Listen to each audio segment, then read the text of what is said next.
నెల్లూరు నగరంలోని 44 డివిజన్ దండువారి వీధినందు ఈరోజు సాయంత్రం మాజీ మంత్రివర్యులు పొంగూరు నారాయణ ఎన్నికల ప్రచారంలో భాగంగా పర్యటించడం జరిగింది.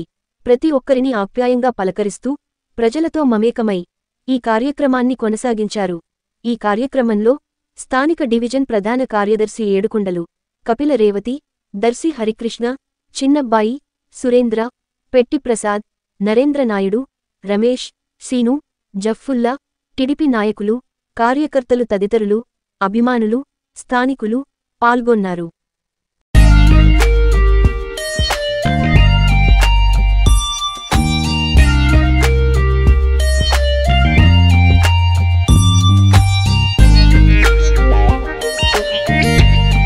మీకు గాని ఈ వీడియో నచ్చితే లైక్ చేయండి, షేర్ చేయండి, సబ్స్క్రైబ్ చేయండి. మరిన్ని వీడియోల కోసం గంట సింబల్ని ట్యాప్ చేయండి.